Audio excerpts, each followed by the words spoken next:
Buen día a todos. Nos es muy grato a nosotros en Alafave darles la cordial bienvenida a nuestro cuarto seminario virtual con título de Cambio desvaneciendo de color y amarillo de tu cera, consejos claves para encontrar la raíz que lo causa con soluciones simples.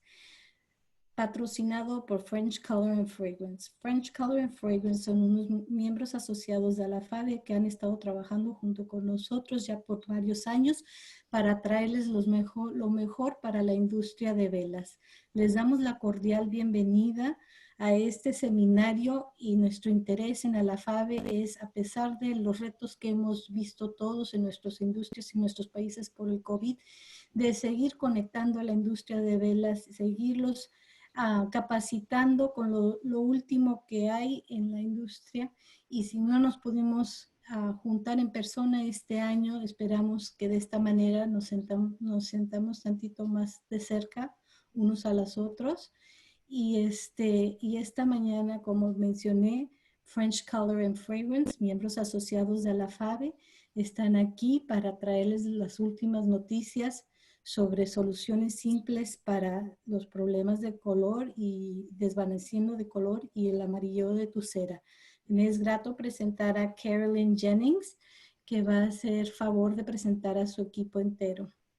Welcome, Carolyn and French Color team. It's a pleasure to have you here amongst the Alafave's webinars. Gracias, Isabel. We're very happy to connect with our colleagues and members of Alafave today. 2020 affirms new ways to stay connected, and in some ways our panel community is even closer than before. So we're very excited to present this webinar to you today. But before we start, I'd like to introduce our team. Please meet Jessica Kay. Hola. Our marketing director, Kanan George, our director of regulatory and technical affairs. Hola. And Fabiani Muniz, our senior account manager, who represents FCF in Latin America and Spain, and who will be translating our presentation. And Carolyn, I'm going to interrupt you here a little bit because now it's time to introduce our speaker, and we're so happy to have him, who's Oliver Walker. And let me, ahora buenos días a todos, y es momento para presentar al ponente, Oliver Walker, y déjenme les platico tantito sobre él. Oliver Walker, químico graduado de la Universidad de Northumbria, comenzó su carrera en el mercado de productos aromáticos para el hogar en el Centro de Fabricación Europeo de Party Light Candles en el Reino Unido. En Party Light, Oliver fue responsable del control de calidad e investigación y desarrollo.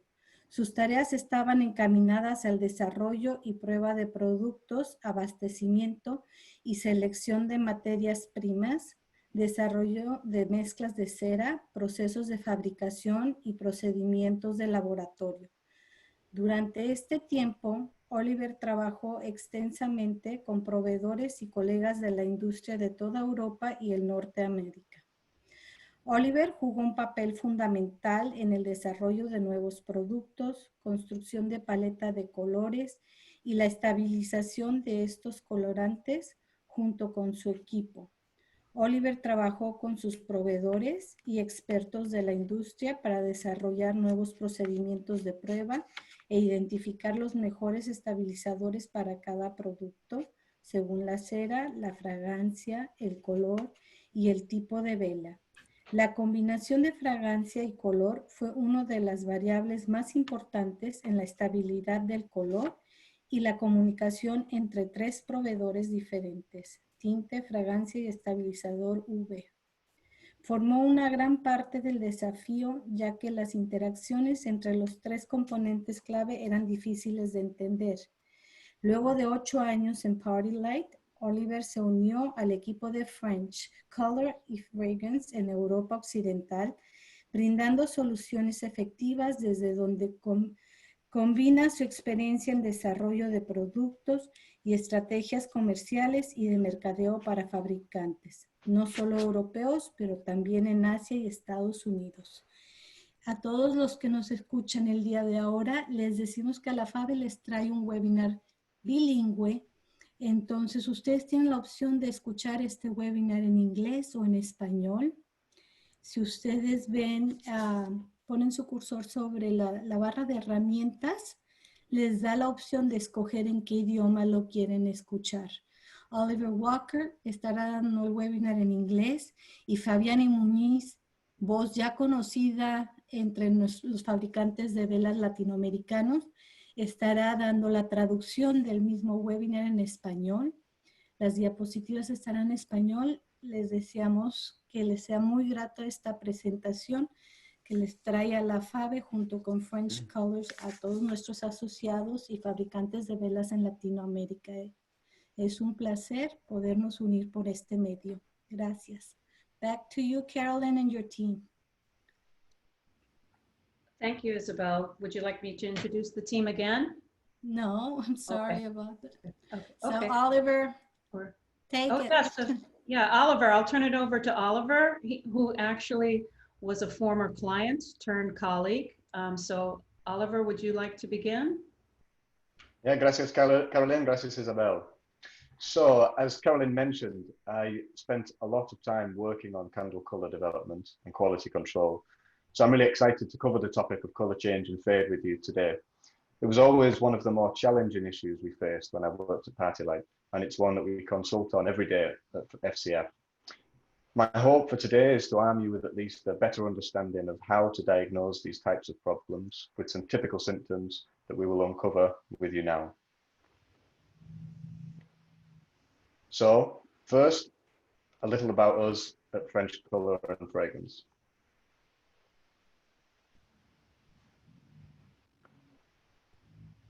French Color and Fragrance specializes in colorants, fragrances and additives for the candle industry and have done for over 45 years. And we are honored members of the candle industry's Hall of Fame. At FCA, we pioneered the development of liquid colors for candles, UV stabilizing packages for waxes, and fragrances designed for combustion. It's our passion to help clients through various challenges, offering solutions to elevate the industry whilst collaborating with hundreds of candle makers all over the world.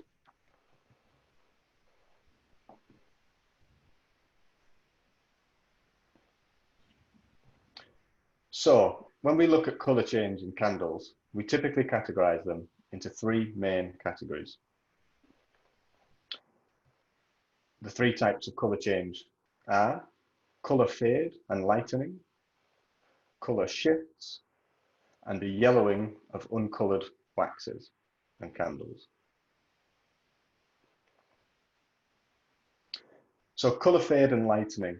When we introduced UV stabilizers to the industry in the 1990s, this was the primary area of concern when protecting color.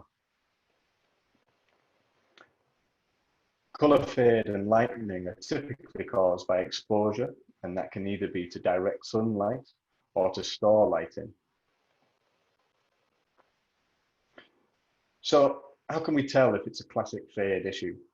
Well, the reason that we started with this typical color problem is that I'm sure you're all familiar with the look of this type of color change. If you look at the examples of candles on the screen, you'll see how it's fading in the area where it's exposed to light, which is typically the top or one side of the candle. So this example that's on the screen right now shows a classic lightening or fade where it's been exposed to light and the color has faded to a lighter version. So the next slide, I'm going to show you another example of color fade due to light exposure. So why in this instance is the candle a completely different color? Why didn't it just fade from green to a lighter shade of green? Well, if this were a full candle, you would see that the top and side have changed where they were exposed to light, but this time not to just a lighter shade of color. The color has actually shifted. Well, by nature, not all the color shades in the spectrum are created equal. Blue colors are typically less stable against light and other chemical reactions. So what's happened in this instance is the blue has faded out, leaving the other color, which is the yellow, behind, and that's what appears as the color change on the candle.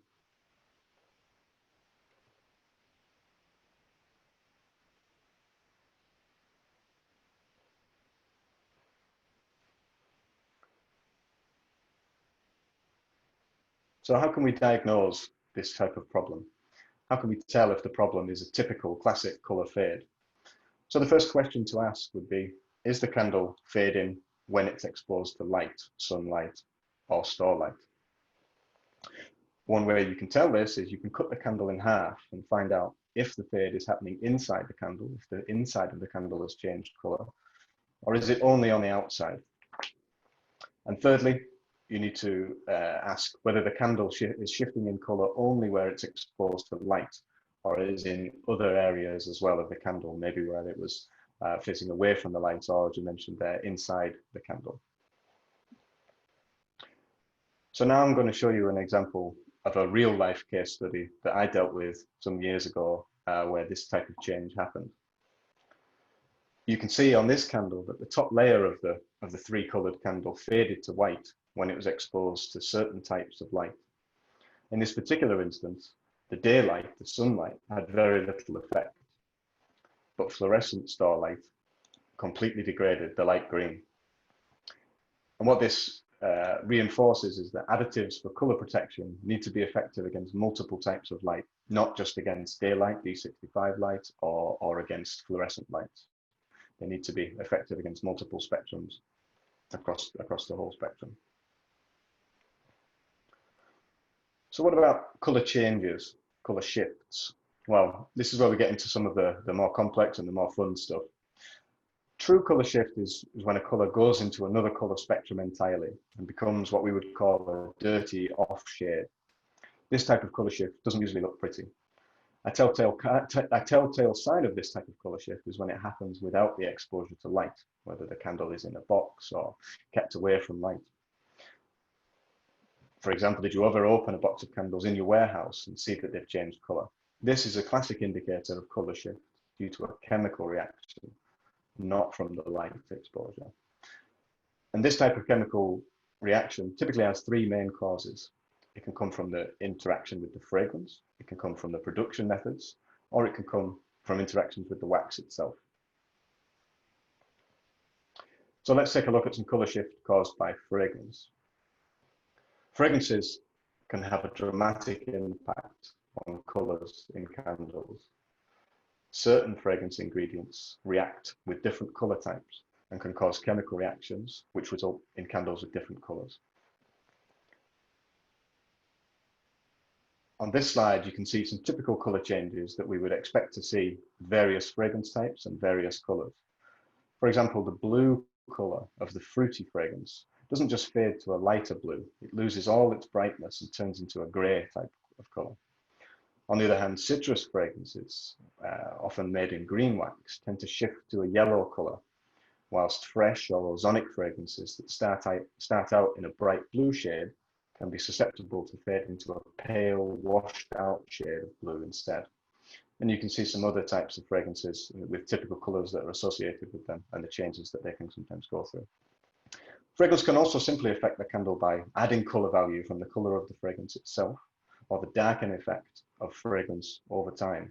And again, exposure to light can make this happen faster. If, for example, you were to put a very yellow fragrance into a candle with another color, that fragrance does in fact add its own color value and will change the overall color of the candle. So the important lesson to take away from that is that you always need to consider the color of the candle and the color of the fragrance when selecting this combination.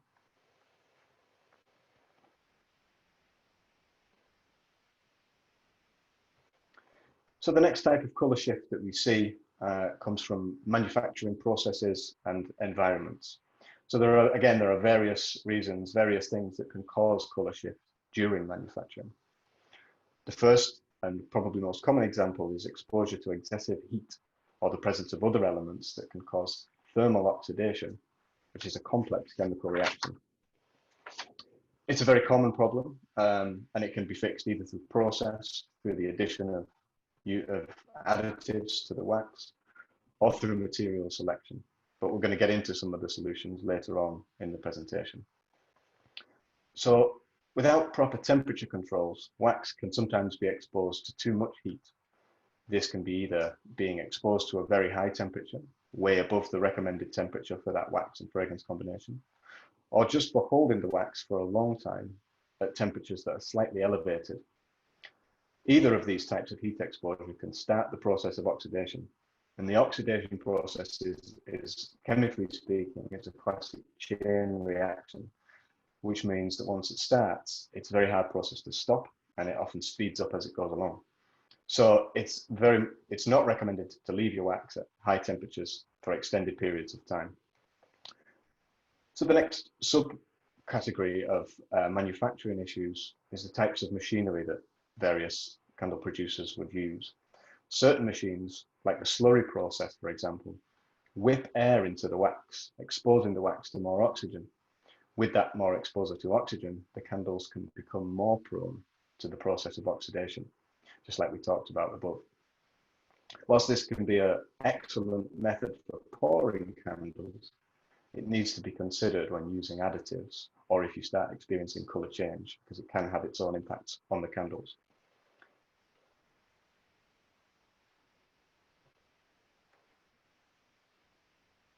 Another environmental issue within the manufacturing environment that can cause colour issues is the type of piping used.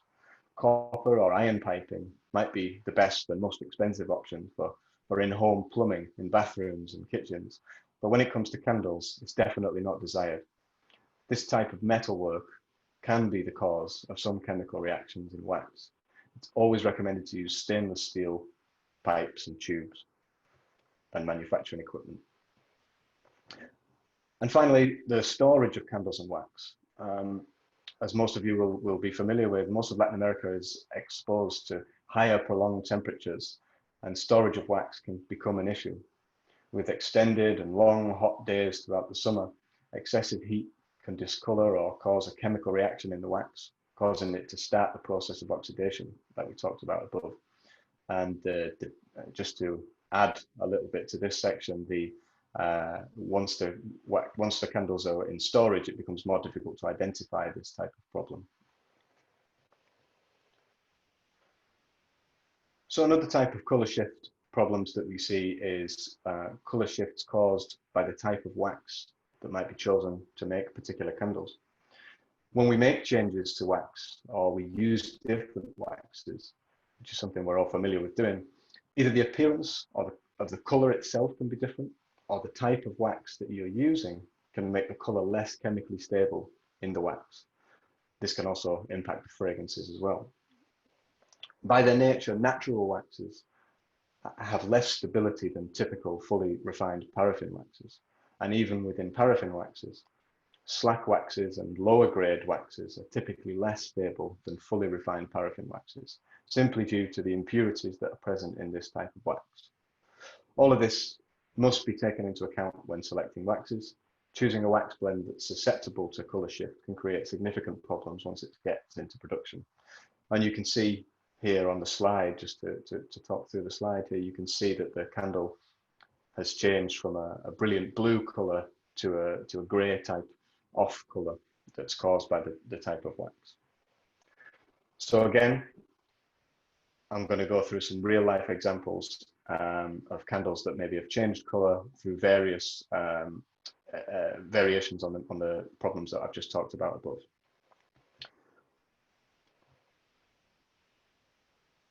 So for the tea lights that you see on the screen now, these 12 tea lights were made all using the same wax under the same processing conditions with no dyes and no additives whatsoever to control the color. There were 12 different fragrances that were intended to all be packed into one multi-pack box. But as you can see from the picture, there was significant variation simply due to the fragrance used in each of the candles and the variation in the color of the fragrances, and that therefore had an impact on the final product. It is important to realize that the fragrances themselves can affect the color. These two purple candles on the next slide were designed to be the same color. And you can see that they were made using very different production processes, and this production process differences affected the color. On the candle on the left, the lighter candle, much more air was introduced into that candle. So it could be processed at a cooler temperature, which increased the speed of production, but ended up having a significant impact on the color. And even on the darker candle on the right, you can see that there's some color change from crystallization, which comes from poor cooling control in the production of that candle. So the key point from this slide is that the production processes themselves have a big impact on color and appearance. Even within standard production methods like jar filling, the cooling process is really important, especially when using natural waxes.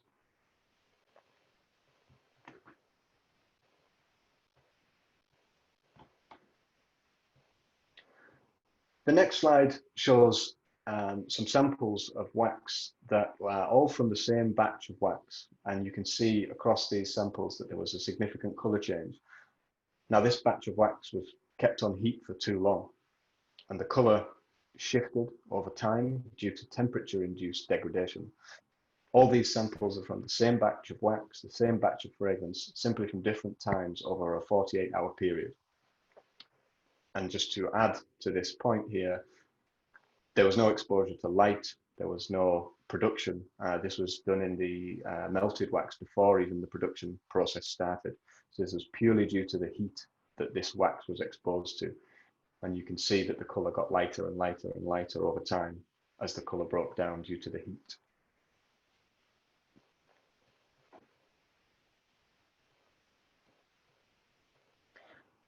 And on the next slide, we've got some pink candles with some white spots in them. I hope you can see the imperfections in these candles. The white spots in these candles were caused, again, by poor temperature control in the production process. The control of temperatures and cooling rates is really important. It's crucial to ensuring stable appearance and color fastness. And just to clarify, just to add again, these candles were made using fully refined paraffin wax. So they're very stable waxes that are not prone to much crystallization. But even with those types of candles, the cooling process is really important to make sure that the colors are stable.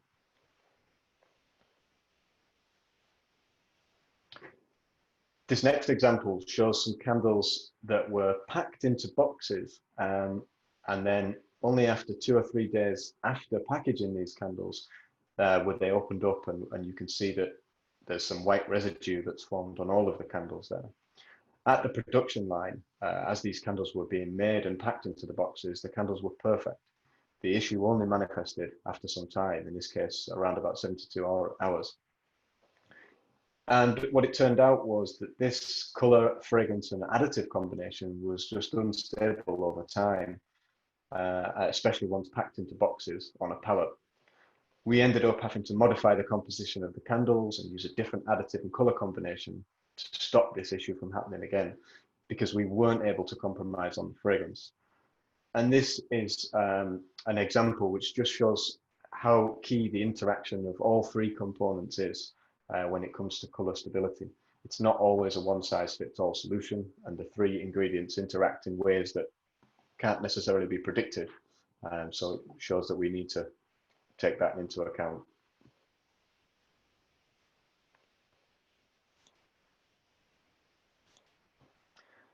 So we also talk about the types of wax that we use.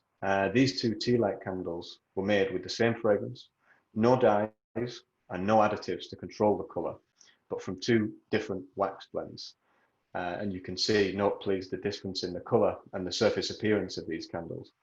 One wax blend was actually intended to replace the other. We were hoping to switch one for the other, but we ended up needing to do a lot of work to ensure that these differences were controlled. And to add to this slide here, the waxes were not that different. They were still both based on fully refined paraffin wax and produced under exactly the same processing conditions. Even small differences in the wax types can have a big impact on these colors.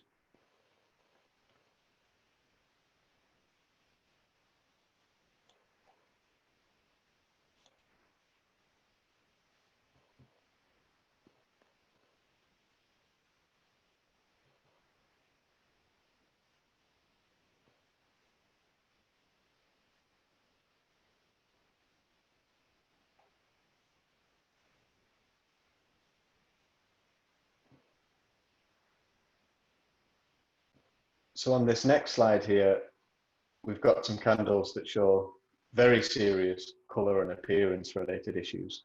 And again, this is due to poor wax blend selection. These wax blends both used unstable natural waxes, which affected the colour and appearance of the candles in various forms, all as a result of uncontrolled crystallization on cooling. And again, in addition to what I've said there, that this just reinforces the point that the wax blend selection is a really crucial part of making sure that colours and appearance in general is stable. Specifically on the yellow candle, you can see the very bad impact of the natural wax there.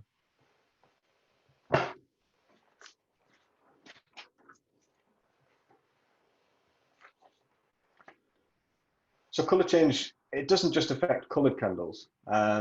In fact, white candles can be one of the most challenging colours to achieve, especially when they contain fragrance.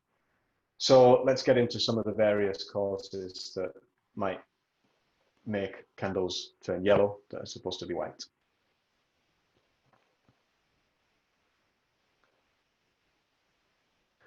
Again, there are multiple reasons that can cause a white candle or white wax to turn yellow, including problems with solubility or mixing, thermal oxidation, fragrance types, and again, the types of wax that we use.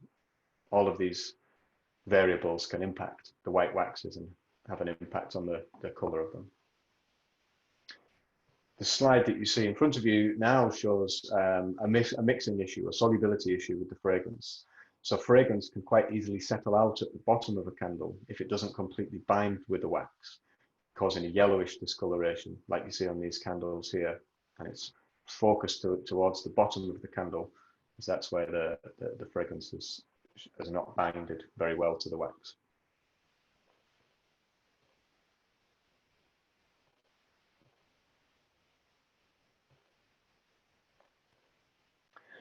And some particular fragrance types are more susceptible to issues too. So for example, fragrances with a high vanillin content and many of the citrus scents can cause the wax to develop a yellow tint within 24 hours of production.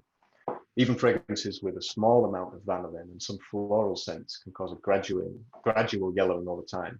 And to clarify on this picture, you can see that this has happened at the top of the candle rather than at the bottom, which shows the difference between a colour change from the browning of the vanillin versus the poor mixing of the fragrance from the slide before.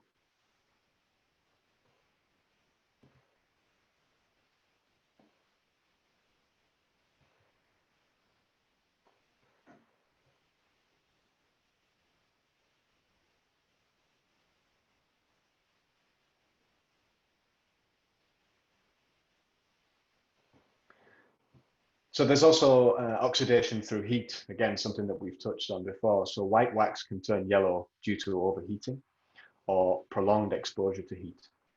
Certain wax types, especially natural waxes, are more susceptible to oxidation simply due to their chemical structures, and they need to be handled much more carefully than more stable waxes, such as fully refined paraffins. And you can see from the pictures on this slide that a wax without a dye or a fragrance has yellowed just due to oxidation caused by heat.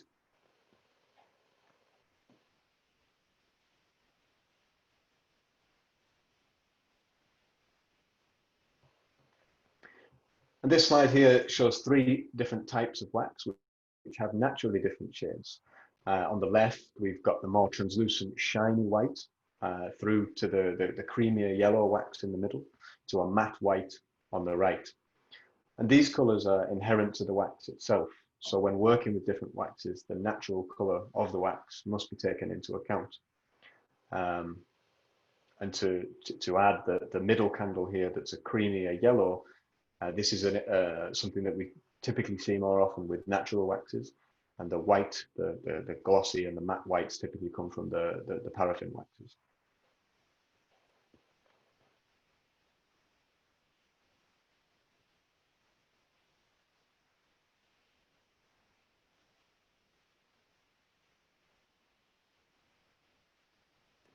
So again, I'm going to show you a real example of something that I went through some years ago.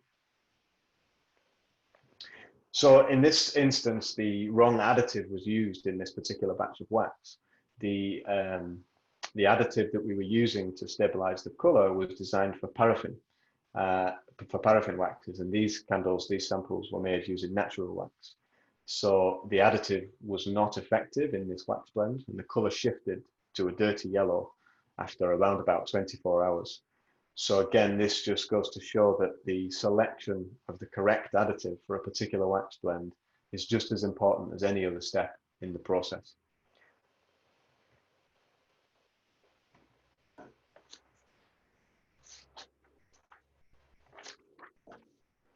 So a key question is why are we starting to see more of these color issues than we've ever seen before? What is it that's changed?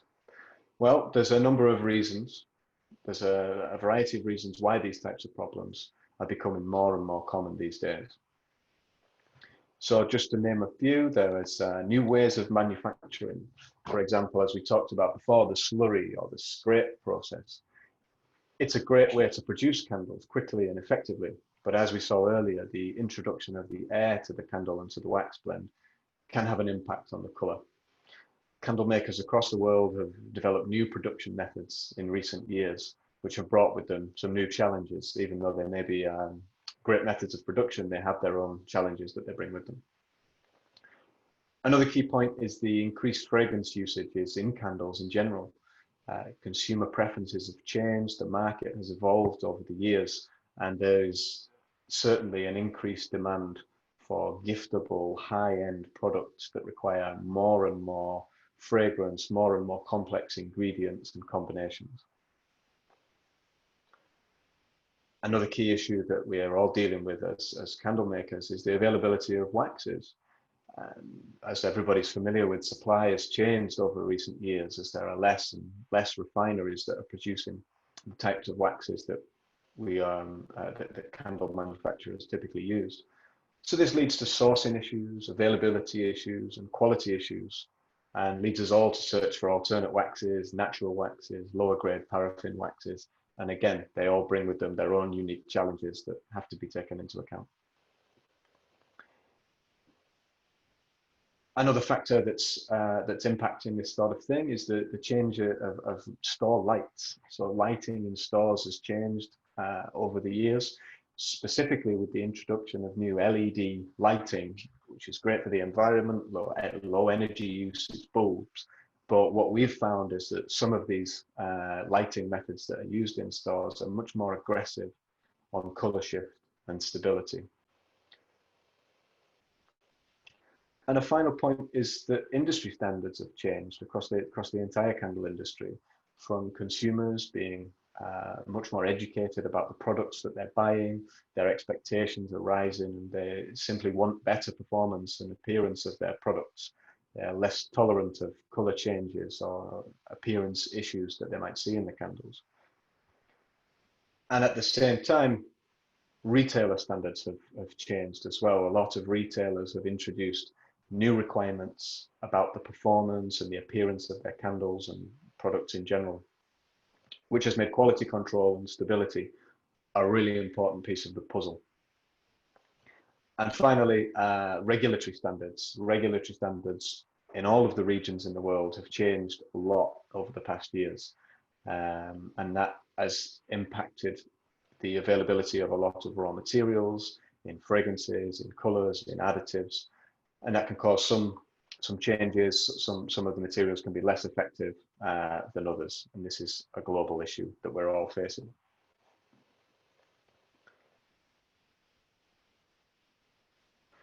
So how can we as candle makers, how can the candle industry address some of these problems? Well, some of the challenges with color change can be dealt with in production and manufacturing environment through managing heat effectively in production, better storage, and careful selection of fragrance and ingredients. One thing that candle makers can do to try to avoid these types of problems in the future is to do more testing in light boxes, which are designed to simulate the exposure to light, to sunlight, to store lights, and to various storage conditions over time. And that helps candle makers to see how their products are going to react over time, whether any of these issues are going to present themselves. However, we all know that you can't control every environment, especially once the products have left your plant. There's very little you can do about it. And there are just so many variables: shipping conditions, storage, in warehouses, in retailers, that we as an industry have very little control over. And so it's very important to incorporate additives, UV stabilizing packages, into your formulas. As we talked about, there are a lot of different issues. So how can we solve all of them? Well, the best thing to do is to start with a standard additive package that's designed to work with your wax type, taking into account your manufacturing processes and the types of fragrances and colorants that you're using. And I imagine that many of you are already using additives in your products. But as you can see, sometimes the different types of problems require different solutions. Sometimes we treat all the color shifting problems, color fading problems as the same. But in reality, we need to look at different solutions for different types of problems. To encapsulate that, to cover that off, there are two main types of chemical reactions that the additives can help with. So photooxidation means any type of color change or color shift caused by oxidation that is induced by light, as we talked about, whether it's sunlight or store light or fluorescent light. And some additives are specifically designed to prevent this type of color shift. They're designed to protect the colors, the dyes, from the photooxidation that they may be exposed to. But then the other type of oxidation comes from thermal oxidation, which means it's induced by heat. And that heat can be from the manufacturing process itself, it can be from the environment that the candles are stored in, or even where they're shipped or displayed in. And a different class of additives are designed to protect against this type of reaction. So depending on the types of problems that we see in our candles, that you as candle makers see, different additive packages can work to prevent these types of reactions. And they can be selected based on all of the variables that we've talked about today. And really, it's quite likely that when you're using fragrances, you're going to be experiencing both photooxidation and the thermal oxidation. So the first step is to figure out what we would call the workhorse solution, which is an additive package that answers most of the problems. It's a good starting point. It covers a lot of ground. And then what we recommend from there is that you test your candles with that specific package that's been selected based on your wax types and fragrance types, and then look at the problems that maybe still arise and treat those as the outliers, the special cases, where you can always reach out for additional help in the form of other additives, possibly even customized additives for one specific problem. So we've gone over the main types of issues with candles changing color. We've talked about their causes, and we've given some insight into how they can be prevented. So what I'm going to do now is I'm going to open up to the rest of the panel. So please type your questions into the chat, and the panel team will answer them for you in the time that we've got left. Thank you so much for listening. It's been a real pleasure to talk to you all about this subject, and we hope that you've learned something new today, and that any questions that you still may have will be answered by the team. Thank you very much. Gracias a todos.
So does,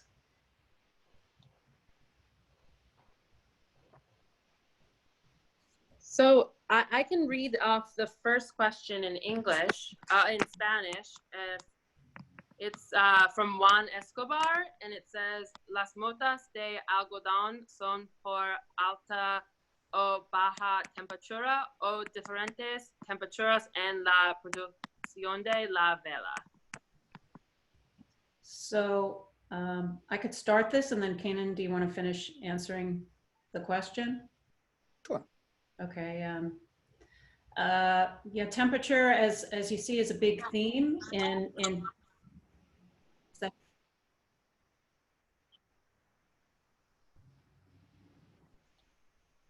okay. Temperature control is a big theme in color stability here. And yes, temperature in manufacturing does have a big impact on your color stability. Kanan, do you want to continue about the different types of elongated temperature versus short-term temperature spikes? Absolutely. So it, it depends on the candle system. Go ahead, Fabiani.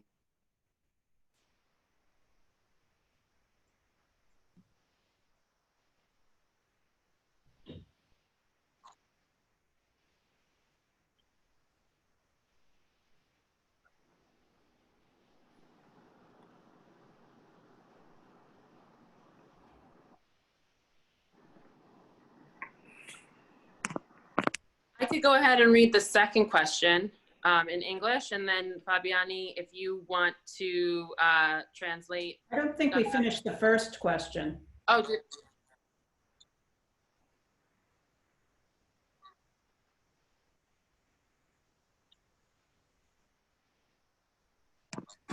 You want to explain? Yeah. oh.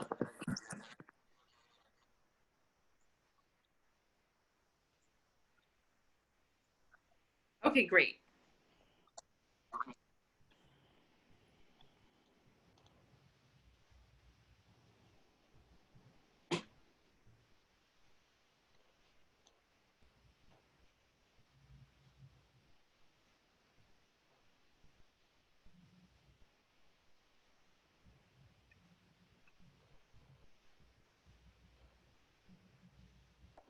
Hello, can I make a suggestion? Yes. Can you just get everybody on one language maybe? Yes. And I was, Translate. yeah, and I'm sorry. I'll be happy to read the questions. Okay, great.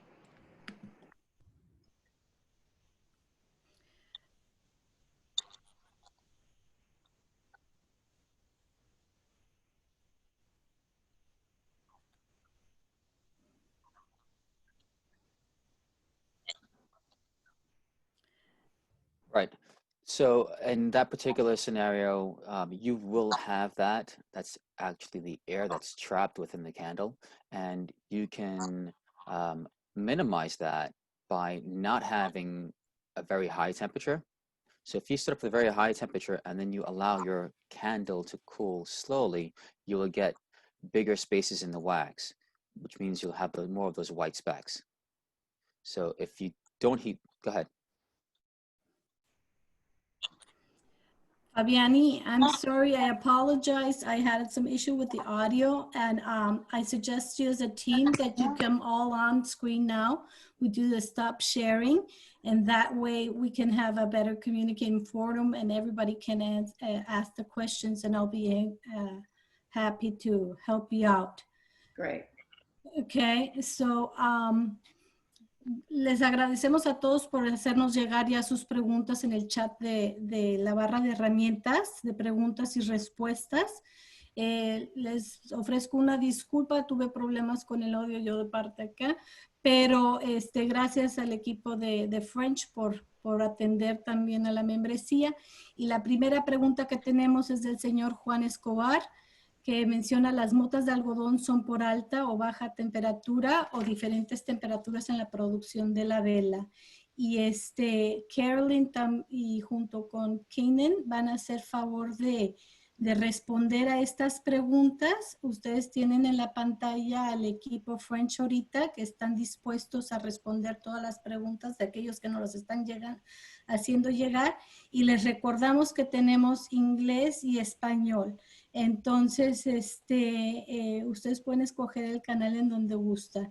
So, Carolyn and Kanan, back to the first question, which was, are the clouds formed because of high, low, or variable temperatures in the production of candles? And sorry for the interruption. No, it's quite all right. So it's the high temperature in the wax and then cooling too slowly will cause the white specks, the cloudiness to occur. So in production, you do not want to have extreme heat. And then when you cool your candles, you want to cool them not too quickly, but also not too slowly as well. It's a bit of experimentation to find the right balance.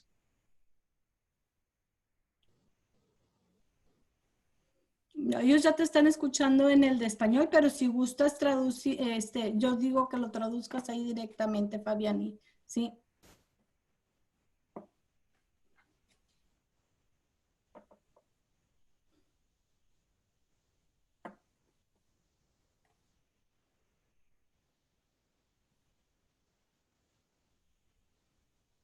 Okay. So the first part of this is do not heat your wax too high.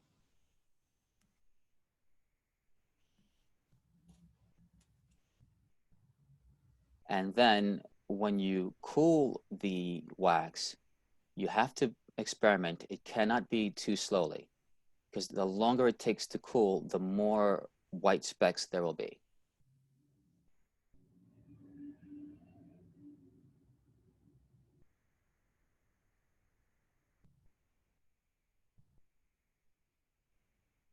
And some people will add additional oil deliberately to get this effect and do the cooling to cause this effect, which they call modeling.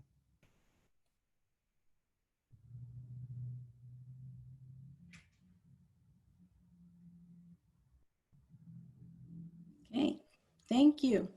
Gracias. Y como siguiente pregunta, Nelson Valero nos escribe, buen día, ¿qué tiempo máximo puede almacenarse la parafina? How much time can we storage paraffin? That's a loaded question. Who, you want to answer that? It all depends on the conditions. That's exactly correct, Carolyn. It depends on your storage conditions. We're talking temperature, exposure to the light. So it's really depends. And the type of wax. Obviously, more stable waxes can be stored much longer. Paraffin, fully refined paraffin, under normal conditions, can be stored a lot longer than natural waxes, of course, exposed to heat. Thank you. And Diana Angulo writes, well, good day. How can I decide which additive to use to avoid yellowing in my soy candles? And I want it to be firmer. Escribe, buenas, ¿qué aditivo puedo usar para evitar el amarillo de la vela en cera de soya y para dar más rigidez? Gracias.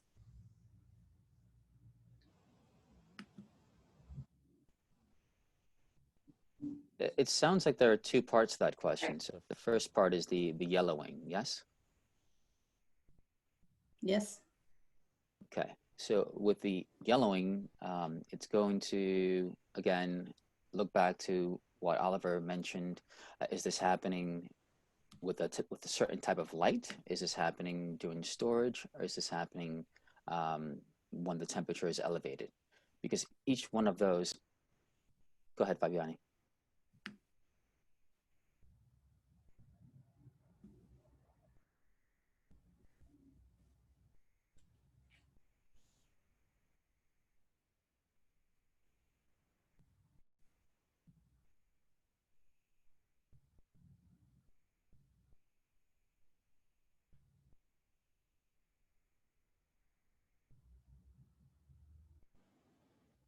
Right. So each one of those scenarios will require a slightly different additive. And in most instances, most clients like to use a workhorse package for that will address all three of the scenarios that I mentioned.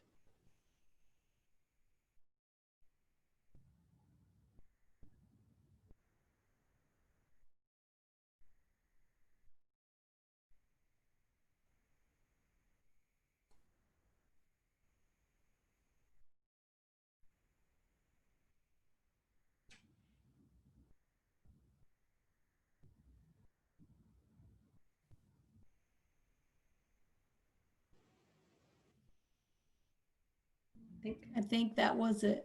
You had that. Thank you. Thank you for answering. And then we have from Ciolis Álvarez. La temperatura de enfriamiento puede provocar descoloración. Does the cooling down of the candle make any discoloration in our candles? And so typically the answer to that is no. However, there are certain waxes, going back to the first example where we had the white crystals that were forming, a modeling wax. In a modeling wax, how you cool that wax, how quickly you cool that wax is going to determine the final color. Right, if you can have a candle that, oh, sorry.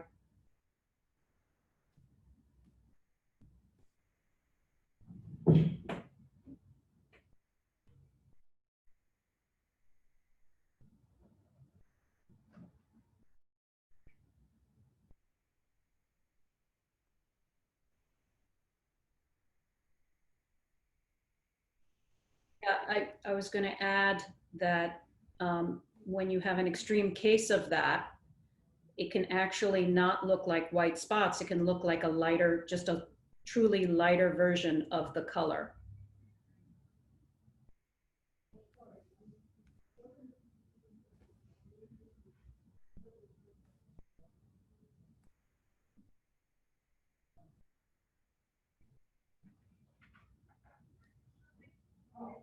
Thank you. Y tenemos otra pregunta de Fabiola Tafoya y esa está más dirigida hacia Alafave, que si podríamos hacer otro curso sobre aditivos y diferentes tipos de ceras, por favor. And this is another question from Fabiola Tafoya, but it's more directed to Alafave, and it's been a pleasure partnering with French Color and Fragrance through it. And it is asking us to do more webinars about additives and types of waxes. Fabiola, gracias por hacernos llegar la pregunta y les decimos a todos los fabricantes de velas en Latinoamérica y de donde nos estén escuchando que en Alafave tenemos muchos recursos para ayudarles a mejorar la producción de sus velas y la calidad, y les invitamos que nos sigan en www.alafave.org. Ahorita por la situación del COVID en el 2020, estamos dando membresías gratis a todos los fabricantes de velas latinoamericanos que quieran hacer uso de los recursos que estamos proporcionando. Nos hemos unido la industria tanto de proveedores como los fabricantes para traerles lo mejor y apoyarles y reactivar las economías de nuestros países en Latinoamérica. Paso a la pregunta de Yaciara Lucy de Franca Márquez. It says, thank you very much for the explanation. Great job. What additives are indicated to do candles with soy wax? Y la pregunta dice, muchas gracias por la explicación. Muy bien. ¿Qué aditivos están indicados para velas elaboradas con cera de soya? Carolyn, do you want to start? I'll start. Okay. Again, it depends. It depends. We do typically recommend different additive packages for soy wax versus paraffin wax. Also,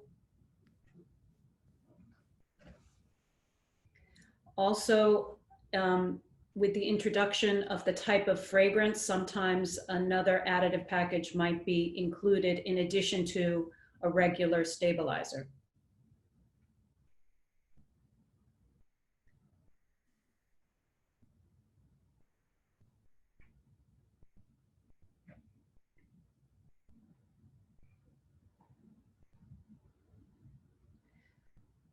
Natural waxes usually require I guess you could say, a total package system to protect. Would that be accurate, Kanan? Right. Yeah. I do want to be careful because I don't want to Yeah. upset any of our wax suppliers. Right. No, that's true. And you know, specifics, we can't get into specific packages on the webinar, but if you have any questions or need help, you can certainly contact us directly. Yeah, but I will add that when it comes to a natural wax, there are very specific mechanisms that take place, and there are additives you can use. So it's a little different scenario than what's happening in a paraffin wax, and so your additive package is going to look a little differently. Again, I don't want to upset any of the wax suppliers, Yeah. but temperature is a major issue when we're dealing with a vegetable-based soy wax. It's not that there's something wrong with the product. It's just how to treat it, to be clear. Yeah. Okay.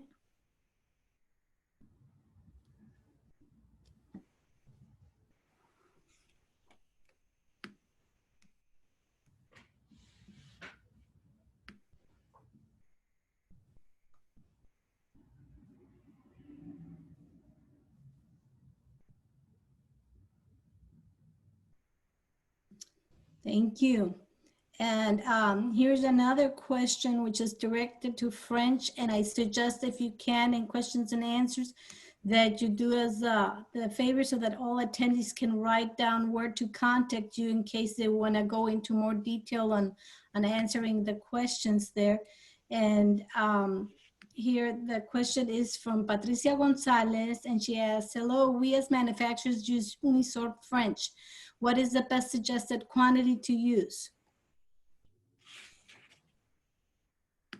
With the unisorbs, we typically recommend you start at 0.2% and then observe the results from there.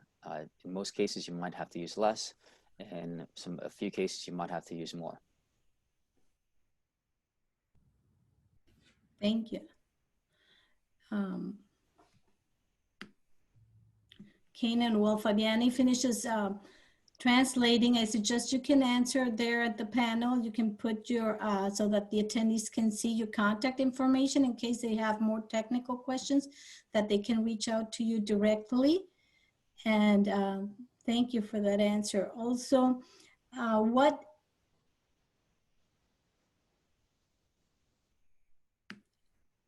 yeah? We're also going to send an email after the webinar on the list of attendees, just to thank you. And Exactly.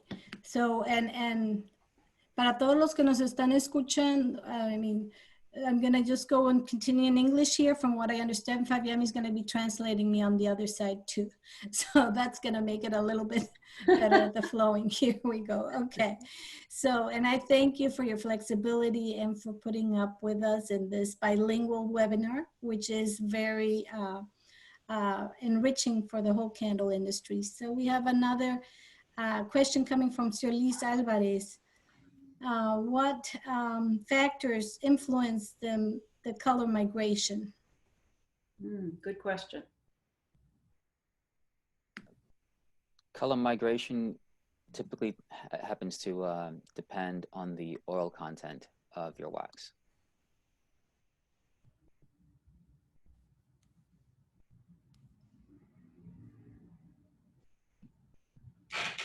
We did not hear you, Fabiani.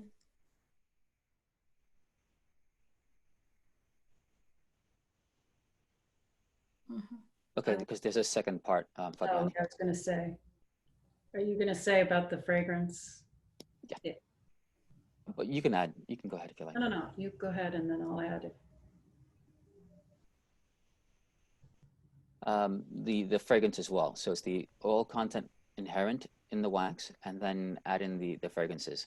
Our colors are very soluble in the oil, so wherever the oil goes, the color will go. Yeah, that's an.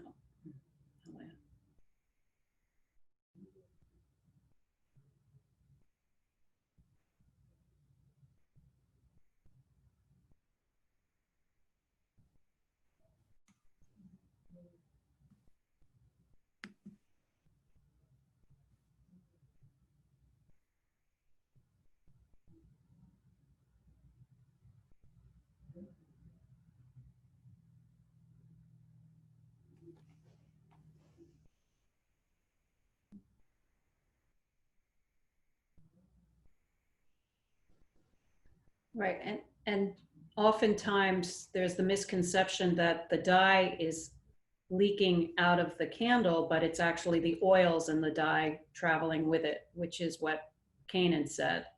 And the more oil you have, the more of the presence of that phenomenon. You can also not have any dye in there and see pooling of oil, concentrated oil. And if the fragrance has color, it looks like a color is coming out as well. Mm-hmm.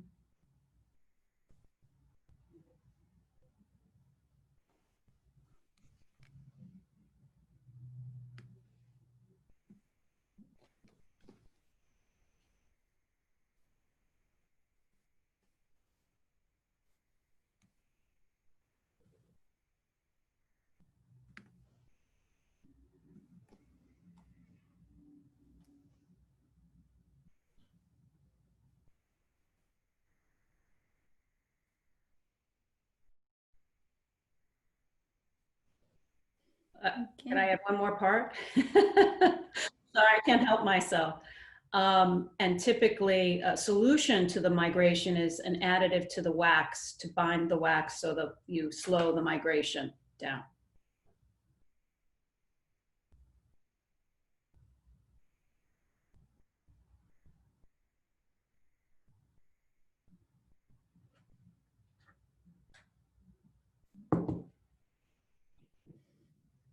Right, thanks. And Yasiara Lucy de Francia. She asks, noto en algunas velas con cera vegetal una coloración amarillenta en la parte superior después del primer encendido. ¿Es la temperatura de la mecha? ¿Existen aditivos que ayuden en este proceso? I noticed a yellowing part when I light the candle. Does this have to do with the temperature of the wick?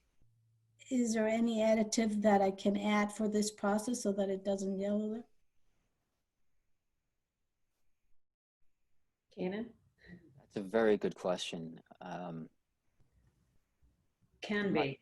It, It has to do with heat, yeah. it does, right? It's the thermal oxidation, the burning of the wax at the wick, that causes that yellowing, that discoloration. So so one of the things you can do is you can get a wick that doesn't burn as hot, right? That it gives you a much wider melt pool and burns a little slower. So that will reduce the amount of incomplete combustion, the amount of heat energy that's created. But overall, it's not something that it's easy to solve.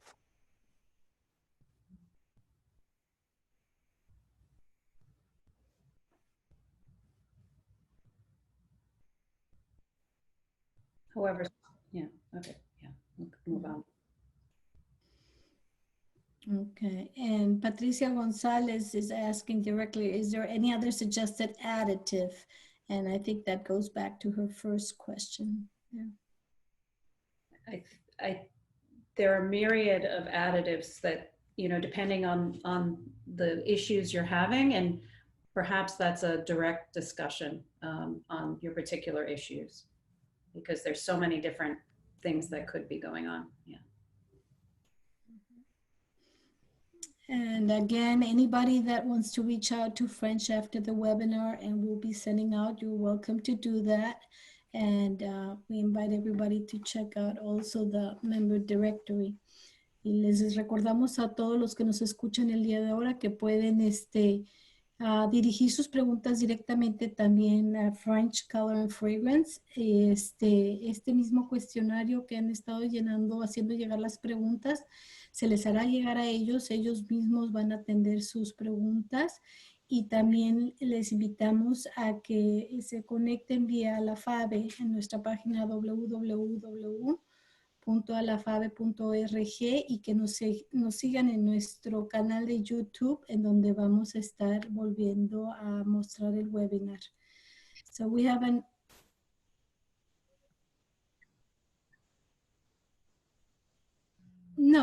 No, lo que pasa es que cuando tú no hablas sale mi voz en español. ¿Ok? Ok, entonces, en fin, entonces aquí con Nelson nos pregunta, ¿por qué la vela al salir su apariencia se ve partida por dentro?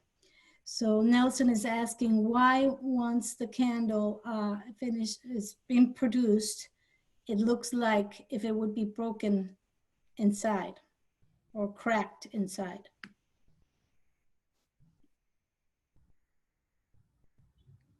I believe that it sounds to me like that has to do with the cooling process. Is he cooling too quickly? I would not know, and maybe Nelson, sugiero que se ponga en contacto directamente con Kanan para que pueda asesorarle más técnicamente en esos detallitos, porque ahora sí que no sabemos qué proceso esté usted aplicando. I'm letting him know that I think it's best that he reaches out to you personally so that you can address the issues he's going through. Kanan, is that okay? Absolutely. And so then Sofia Toscano writes, and I guess the first question is over machinery. Sofía, la de maquinaria también, yo creo que esa también más directa, porque aquí para no tomar partidos con nuestros miembros de maquinaria, preguntas cuál es la mejor maquinaria que ustedes recomiendan para hacer velas de aroma. Entonces esa sí, no la vamos a soltar ahorita, pero pregunta, ¿existe una asesoría personalizada que nos puedan brindar para mejorar y aumentar nuestra producción de velas aromáticas? And she asked if you have like a personalized consulting that you could be offering to them to improve the production on fragrance candles.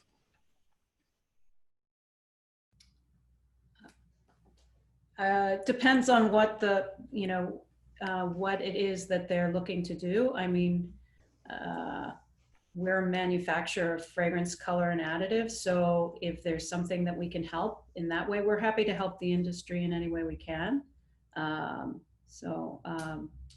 We're ultimately, everybody that is helping the candle industry is a consultant in some way or another.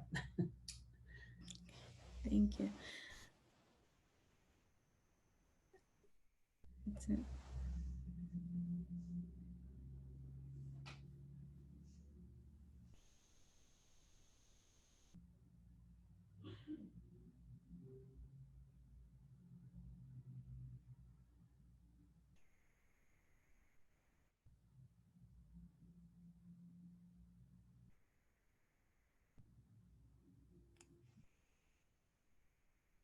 Y la segunda porción de la pregunta de Sofía dice, queremos mejorar siempre, nos gustaría saber si podemos contactar a Oliver Walker con varias dudas que tenemos en respecto a fragancias de French que hemos tenido trabajado en hacerlas oler. We are always looking forward to improve our production and our quality, and we would love to know if we can contact Oliver Walker directly to ask him several questions that we have related to fragrance, French fragrances that we've been using and how to make the performance to accomplish the performance we want to. Sure. Yeah. Okay, thank you. Okay. And from Sofía Toscano, primero que nada, muchas gracias por esta valiosa aportación. Amamos a French y en especial a Fabiani por siempre ayudar. ¿Qué tipos de cera son considerados más estables y trabajan mejor con French? What waxes are considered more stable and better to use French, besides her saying that they're very thankful for this valuable webinar that you've sent, and that they love French and that they love Fabiani that is always ready to help them out. So the question is, what type of waxes do you consider are more stable to use with French fragrances and colors? How do we answer that? Wow. I think personally. Yeah, correctly. Well, I was going to say that from the technical team and development team, we customize our fragrance, our colorants, and additives to suit the client's wax. Are there some waxes that are easier than others? Yes, absolutely. But overall, it's typically this is what the client's using, and this is what they'd like to do, and then we do our best to get there.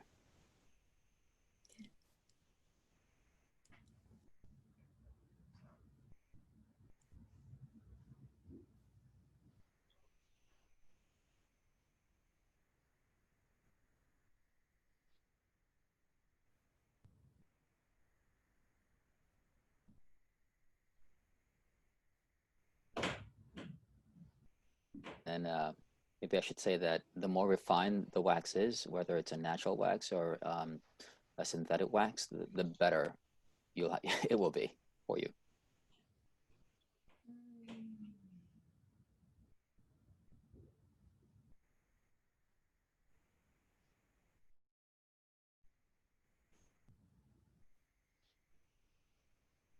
This takes to the second question she asked, which waxes should she not use for mixing with it? So, la segunda pregunta, ¿qué tipos de cera no debería de mezclarse?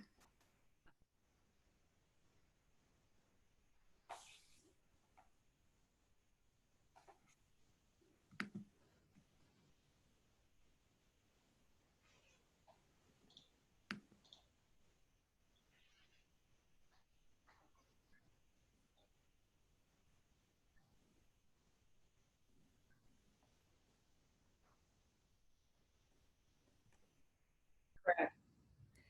Often, Yes. yeah, oftentimes we'll get a project where someone sends a wax and it's not any particular soy or palm or paraffin. It might be a hybrid wax and it is already oxidized and has a strong smell and odor.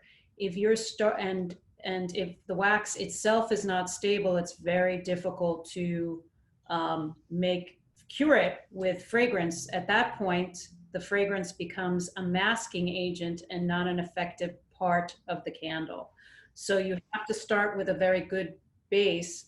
We can work magic in a lot of different bases, but if it's not workable, you can't make it better. So this would require a deeper discussion on your particular challenges, and usually we're able to help in one way or another, whether it's through our product or in recommendation of something else to use.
Y volvemos a decirles a todos los que nos escuchan, muchas gracias por acompañarnos. Todas estas preguntas se les va a dar seguimiento también después del webinar y pueden volver a escuchar la presentación en nuestro canal de YouTube. Damos las gracias también aquí a todo el equipo de French que nos han estado apoyando y siguen dispuestos en contestar sus preguntas. De Mildred Rodríguez. Tenemos las fragancias para cera de soya, son diferentes que las de parafina o se pueden utilizar las mismas fragancias en ambos tipos de cera. And once again, we thank the team of French that you're still available to answer some of the questions that are still coming in. And Mildred Rodriguez says the fragrances in soy wax, are they different than the ones that we use with paraffin wax, or can I use the same fragrances for each type of wax? The answer is it depends. It depends on the specific profile of the fragrance, or it's not just one or the other. It's a little bit more complex than that. Yeah, and you know that I guess that is the theme here of this webinar, is that each situation is really unique because there's so many different factors that go into how a wax or candle performs. So you really do have to look down at the individual components. And that's the same is true with the fragrance too, because as Carolyn mentioned, it does really depend on the overall profile of fragrance. Some things work better in either of the different wax types.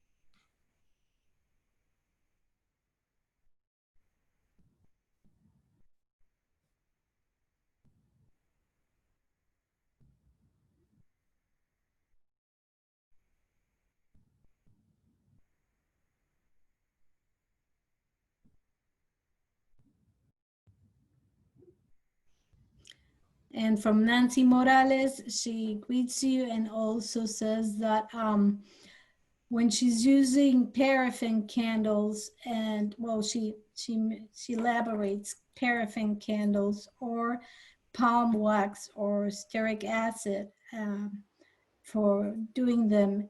And in each of those mixtures, that her candles turn yellowish after a week of having them produced. And she asked if it has to do with the temperature of, or because of the lack of an additive.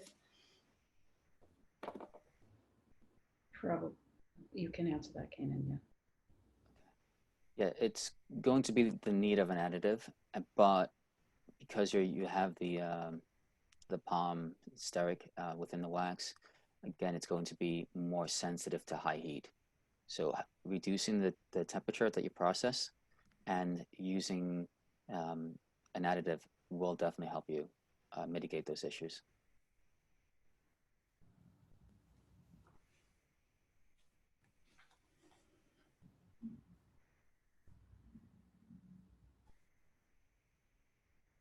Thank you. And Ana Gonzalez asks, how is it that some stearin waxes or from animal origin, they when you're storing them, they become yellowish, and then when you put them to the sun, they turn back to their natural color?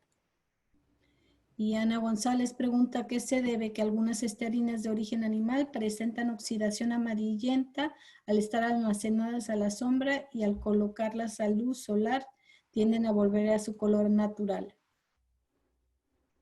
That's an excellent question.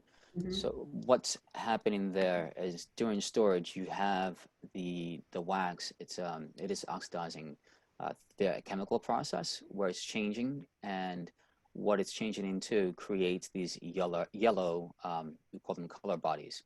But once you take that and put it into the sun, you now have a different chemical reaction, the photo oxidation, And the light is actually breaking down those byproducts, those color bodies that were created while the wax is being stored.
Thank you, Fabiani.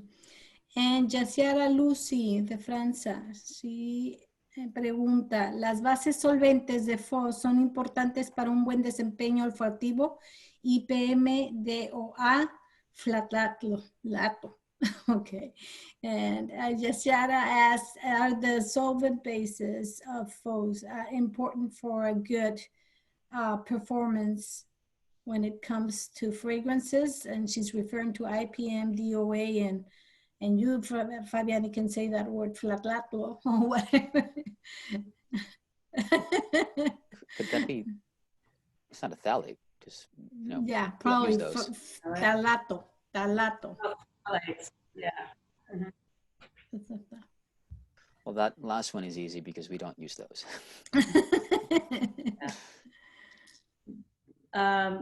It sometimes can depend on the profile of the fragrance and the profile and the type of wax that's used. And that comes through fragrance optimization in the wax and the profile of the fragrance itself. So citruses versus gourmands, food fragrances, and different solvents are there for different reasons, not just to project the fragrance, but also to break down certain solid materials as well. So some are more effective in that case than others. So it is a mix of different reasons.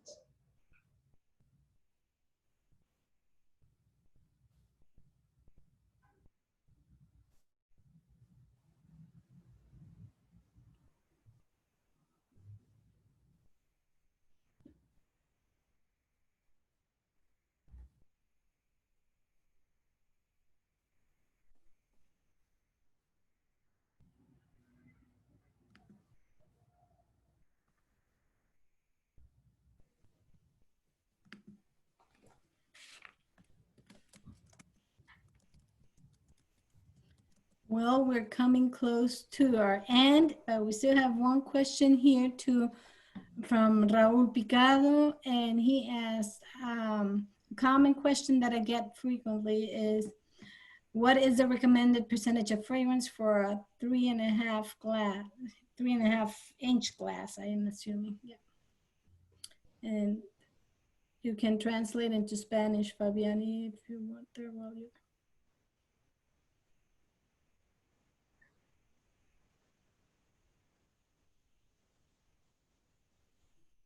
3.5 vaso. Sí, no sé.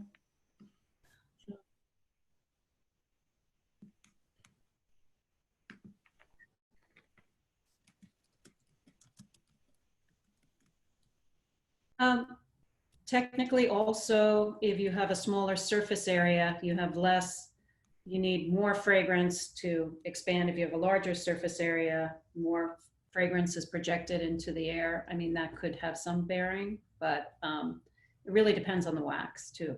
You know, what kind of wax you're using. Is it releasing effectively? Is it not? What is your wicking? Is it releasing? Is your melt pool efficient? So there's other factors.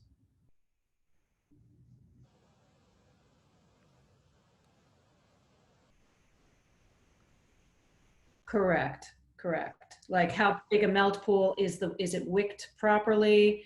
Is the wax releasing well? Is it an effective fragrance? It's 3% of what? You know, is it a really well designed fragrance, or is it a one that has tons of solvent in it and it's not effective? So it really depends. So it's a very good question. Answer. Oh, okay. Okay. Yeah, well, thank you very much, everybody. And we thank the team of French, Oliver, Carolyn, Fabiani, Ken, and Jessica. It's been a wonderful webinar.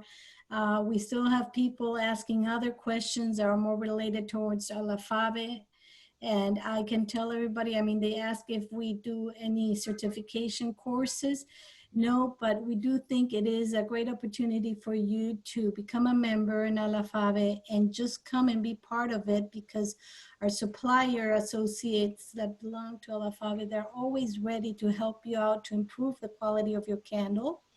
And although we did not meet this year in 2020 in New York, we've brought up this webinars so that we can continue educating the candle manufacturers and encourage them to produce high quality candles. So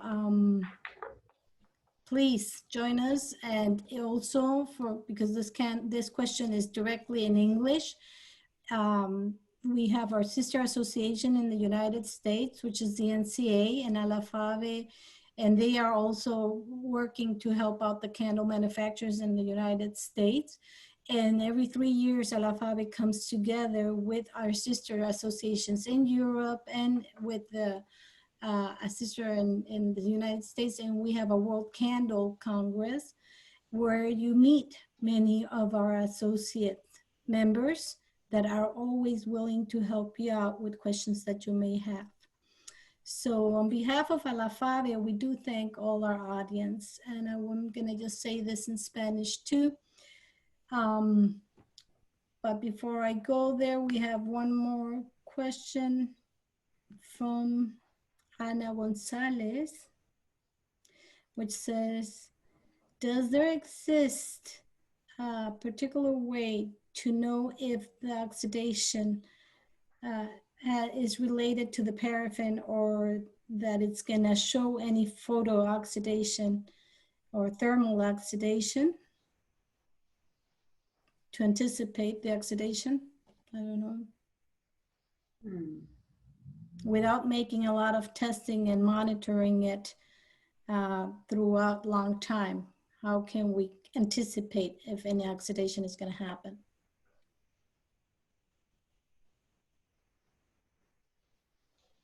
Yeah. No, go ahead. You're doing well, and I'll add. Yeah.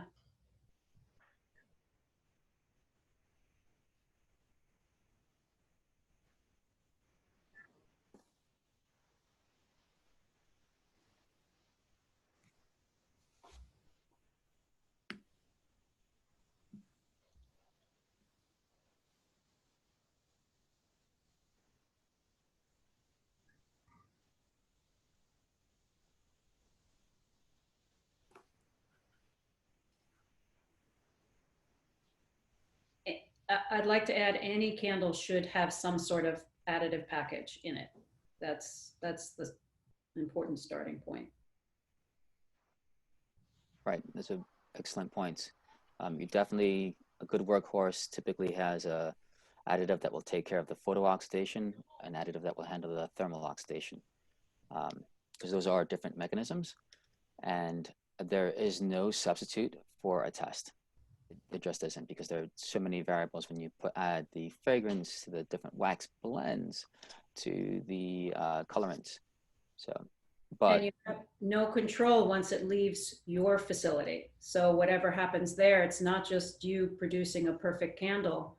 You have to protect it against what everybody else is going to do to it once it leaves your facility. right, and when it comes to testing, there are things that you can do to accelerate the test.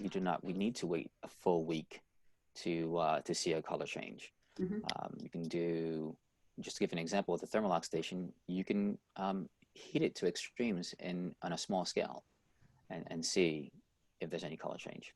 You can expose it to an artificial UV source.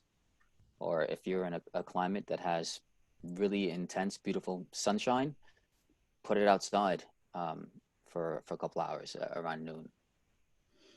Okay, Fabiani, do you want to translate this still to Spanish? And with this question, we end the webinar. And again, we thank the French Color and Fragrance team for being on today and for answering the questions of our candle manufacturers in Latin America and around the world.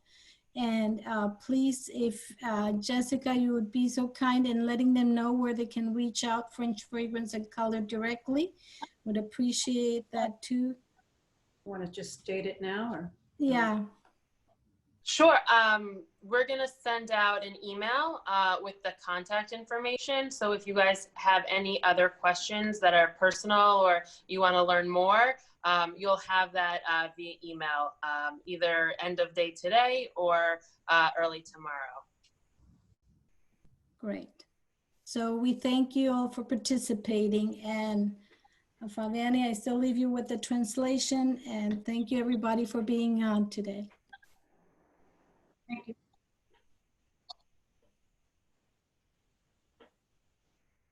I will try. Okay, the first part is there's no substitute for testing, but the test doesn't have to be long. You should do accelerated testing. So for photo oxidation, you can expose it to intense ultraviolet light. Either you could buy a kit, build a box, or if you're in a region that has very strong, very good sunshine, a lot of sunlight, you can put it on a windowsill, put it out on a windowsill in an air-conditioned room, because if you put it outside, it'll melt. So, because you just want to focus on the light. So definitely in a window, a couple hours a day. And then for thermal oxidation, you get a smaller sample, a pound or so, and heat that to say 200, north of 200 degrees Fahrenheit for 4 hours, take it off at 93 degrees C, around 93.3.